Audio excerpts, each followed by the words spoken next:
almost 1 million acres of public land that's owned by you and I and all the other taxpayers. If you've been hunting eastern turkeys and you're like, man, I just want to get in the car and go try something new, there's nothing better than coming out to the West and experiencing a new hunt. Keep an open mind and be welcome to new experiences.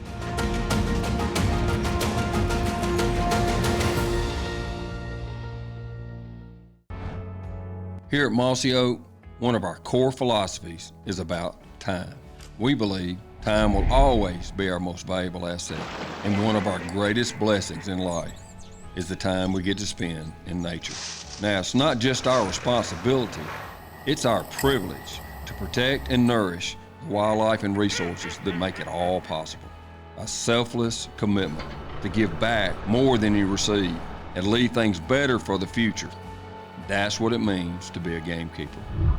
Join us each week as we focus on the wildlife we all love and explore the practices and the people who are making a difference in our quest to become a better gamekeeper.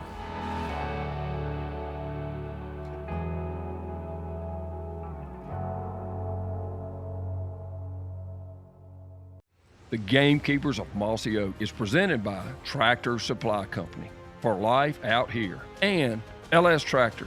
Start blue, stay blue.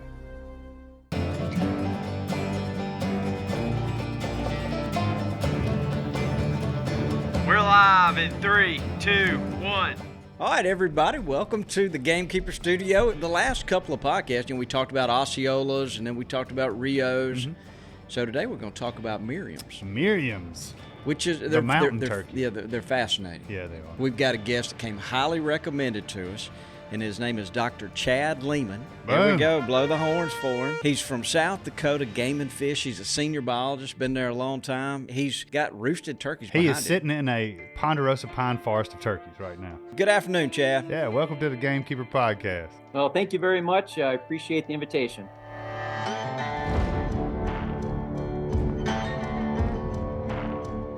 Where would you like to start kind of explaining a little bit about this bird? This is a species that evolved in a montane mountain ponderosa pine type habitat. So, its range occurs from Arizona, New Mexico in the southwest up through Colorado is its historic range. And it has been reintroduced further north, western South Dakota, Wyoming, and Montana. And where it seems to do very well is in ponderosa pine habitats. So wherever that tree flourishes, like the trees in the backdrop here, that's where you're going to find Merriam's populations that are doing well. Now, these Merriam's turkeys really do well in more open habitats. So a lot of the ponderosa pine that I'm describing is called an open pine savanna. So anybody that's hunted Merriam's turkeys in this open pine savanna will immediately see that you've got big open space pine trees with grasslands underneath, and you can see a long ways through that stuff.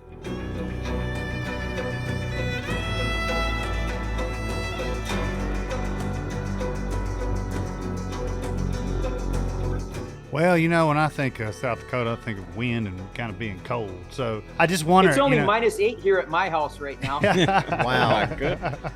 I wouldn't make it, that's for sure, especially with that wind blowing. I can't handle that. So I just kind of wonder, what these birds do in the winter. No, that's a great question, and we get that a lot.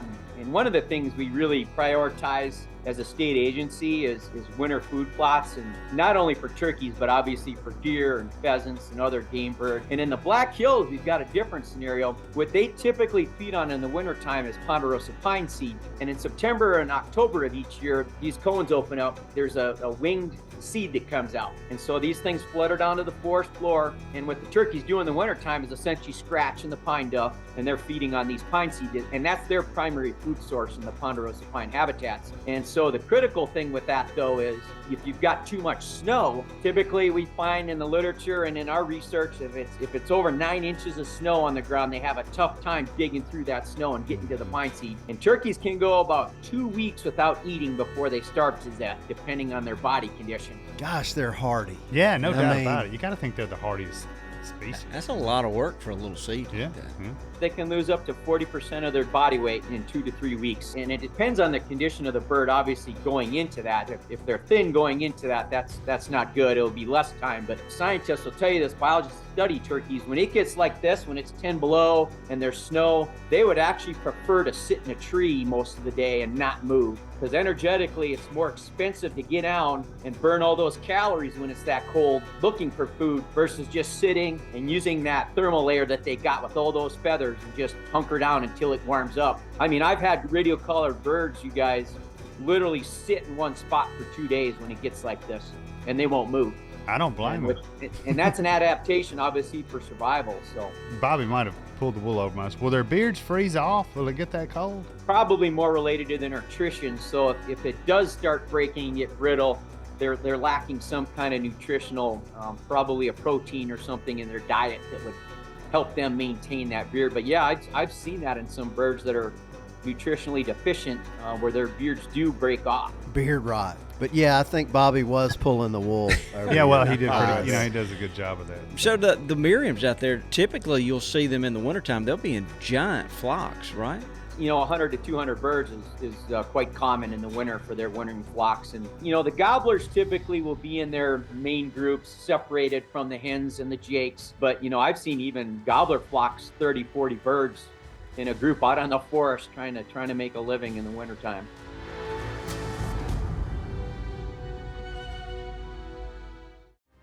Be sure to listen to both our podcasts, The Gamekeepers of Mossy Oak and Fistful of Dirt, brought to you by Mossy Oak Properties.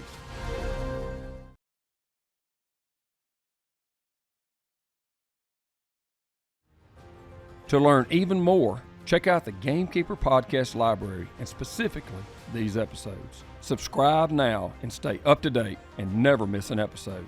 And hey, by purchasing a Mossy Oak wild turkey stamp, you can directly support wildlife research, show your dedication to conservation, and contribute to ongoing projects. Visit mossyoak.com to learn more. Hey, be sure to stay connected with us on both Facebook and Instagram at Mossy Oak Gamekeepers.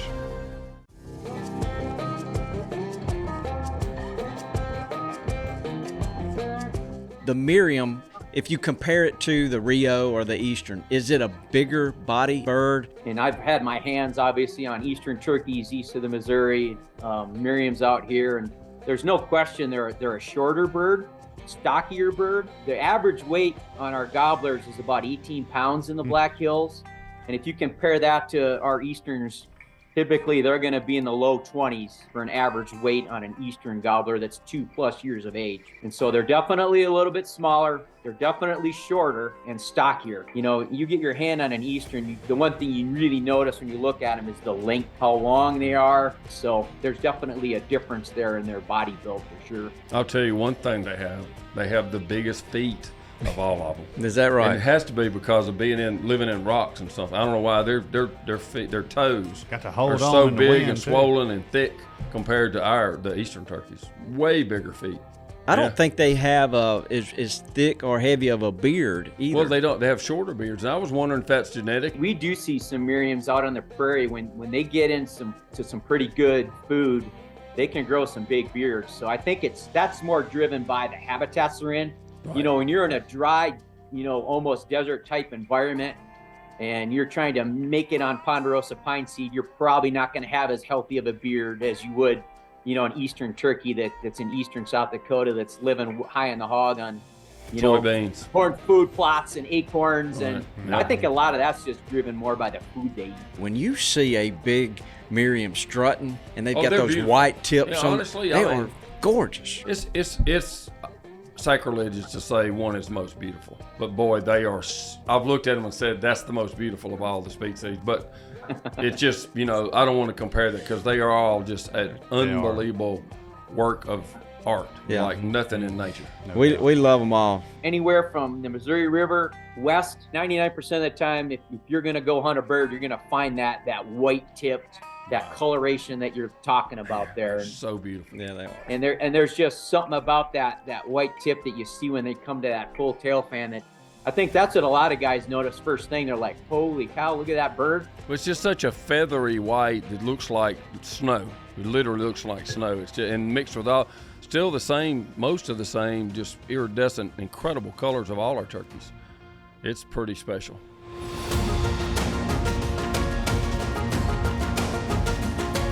If a turkey hunter's coming out to South Dakota, obviously do your research. There's lots of private land opportunities. If you want to knock on doors, go with an outfitter. Obviously, there's those opportunities. There's obviously some public land opportunities as well. We do have a really good walk-in program, which is a lease program that we pay private landowners to allow public hunting access. There's lots of that available.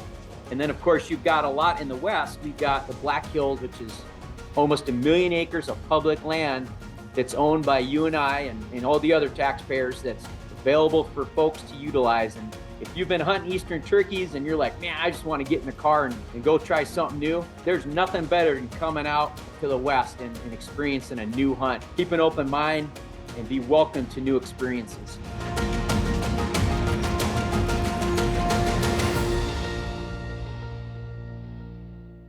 The Gamekeepers of Mossy Oak is presented by Mossy Oak Brand Camo, Native Nurseries and Biologic, Mossy Oak's Gamekeeper Kennels, and Gamekeeper Butchery, Mossy Oak Companions, Mossy Oak Fishing, Mossy Oak Properties, LS Tractors, The Furminator, Spartan Cameras, Nosler,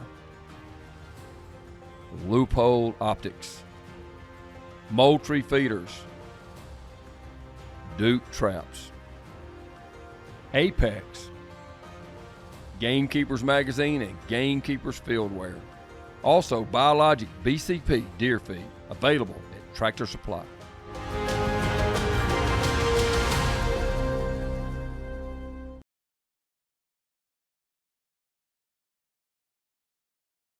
Hey, to find your favorite place, be sure to talk to the land experts at Mossy Oak Properties. They are the most trusted and proven network for buying or selling rural land in the country, truly serving as America's land specialist.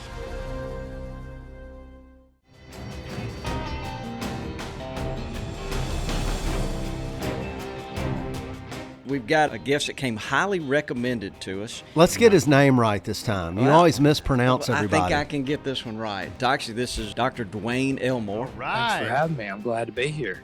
He's from Oklahoma State University, who Lanny just learned is not the Sooners. No. Yeah, Lanny did not know that. I got corrected. Yeah, made a faux pas there. Yeah. Sorry about that. Great to see you.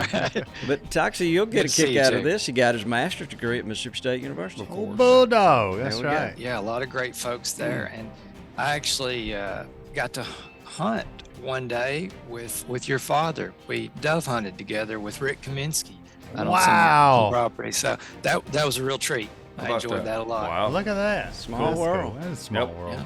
Yeah. Have Yeah. gun will travel. You know the Yeah. great story about Dad when he was buying cattle from Mr. Bryan way back in he had his bird dogs in the trunk in every little town in Mississippi and Alabama where they had a cattle sale. He liked to hit feathers.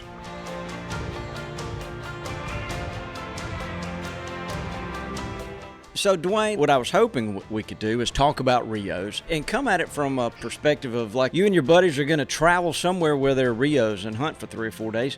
What differences in the bird's behavior or appearance or habitat could you expect? Now, I will say broadly, there are more similarities between the subspecies than there are differences, but there are some notable differences. And the first big one is just the openness of the landscape that Rios occur in. And that can be really intimidating for somebody that's used to, claustrophobic bottomland hardwood forest in Mississippi. When you go out into this open country and you can see to the horizon, it's kind of intimidating to know what to do. And so that is the first big thing that you're gonna have to wrap your head around is there's limited areas where turkeys roost, and you need to respect those. Don't try to crowd those birds because these roosts can be quite large. Historically, when the season was earlier, they could still be in these large winter flocks, which sometimes are 300 birds. And the last thing you want to do is get too close and blow all these birds off the roost. We tend to hunt them a lot later in the day. Most of the birds I shoot are probably between 10 and 4.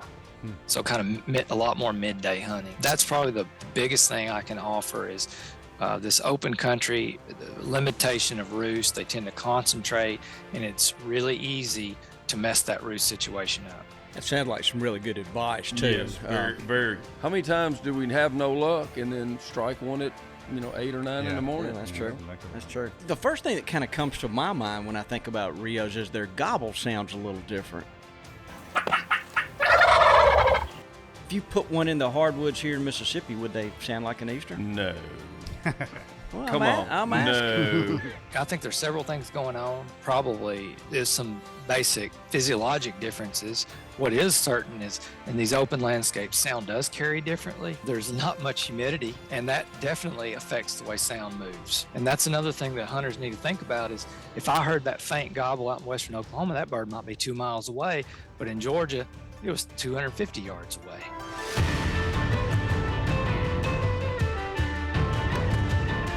Had the pleasure of hunting in Oklahoma. It seems like there's multiple strutting gobblers. Is that due to less dominance or bigger flocks? I think the biggest explanation is limited availability of good winter habitat that's mostly tied to tree cover. So if you think about in the wintertime when these birds are gravitating towards these riparian areas where there's large trees with vertical limbs where a lot of them can roost together, and they need to be near a food source, which is often crop fields or oak, for hard mast.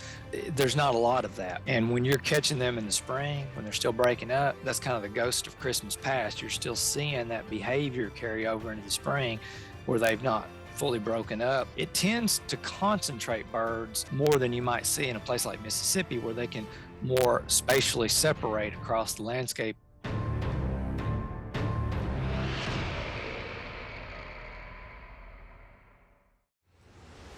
Closed captioning is brought to you by Gamekeeper's Fieldwear.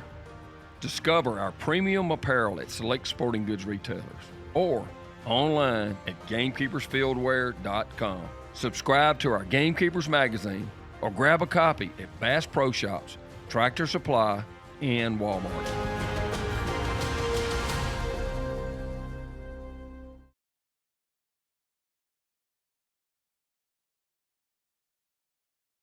As gamekeepers, we would like to emphasize that when feeding corn to your wildlife, it's important to feed a quality corn. Choose a trusted brand like Triple Clean from Southern Feed. They thoroughly test for aflatoxins, fumonisin, and even moisture content to ensure the very best for your wildlife. We recommend following the best management practices for feeding corn that have been established by the Mississippi State University Deer Lab.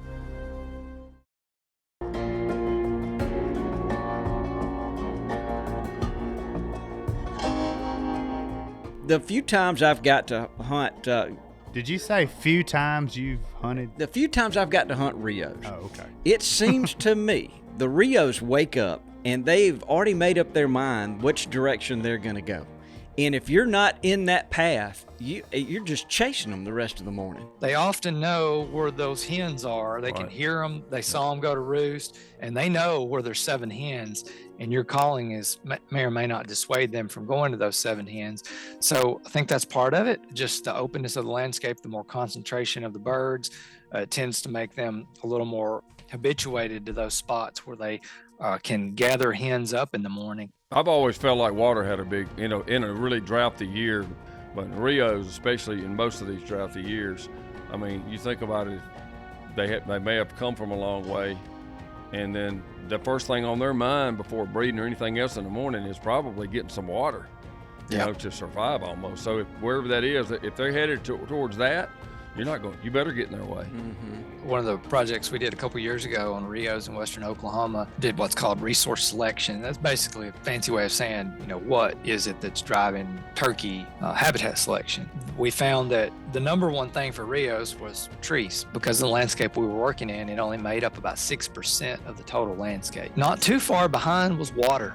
Water also drove decision making of where turkeys spent their time. It was not nearly as strong as the tree cover, but you're right, it is a factor.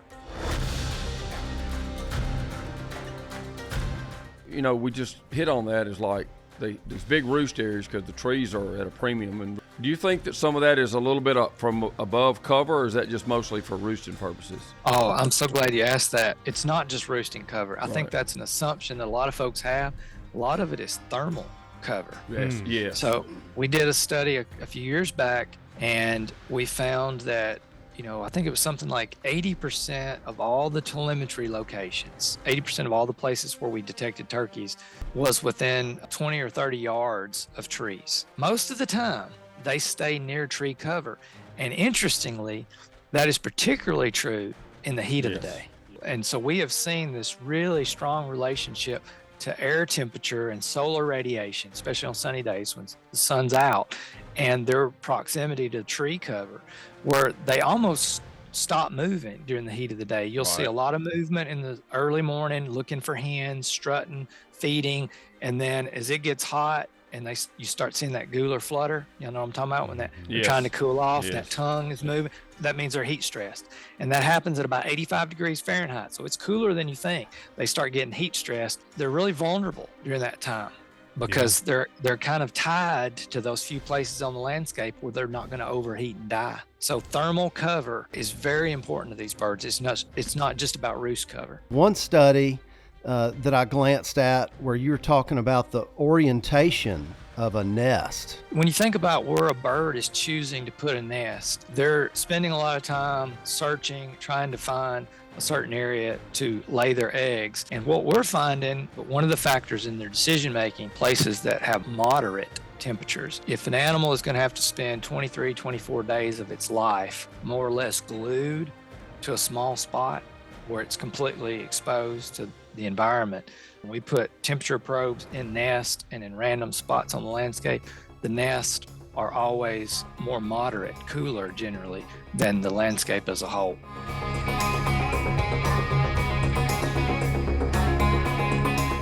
So, Dwayne, we always at the end of these podcasts, we talk about what did we learn? And I think the takeaway by educating people that go out west, not pressure those roosts. I like the fact that he's encouraging people. There are so many opportunities out there for public hunting. Dr. Dwayne Elmore from Oklahoma State University, we appreciate you being on. Thank y'all so much. And I do need to go because we're taking off to go trap turkeys in the morning. So, Hey, That's awesome. Good job. What an interesting guy. Oh, yeah. Yeah. Awesome. Looking around the room, if nobody else has got anything to do, why don't you say goodbye, Dudley? Goodbye, Dudley. Get us out of here, Richie.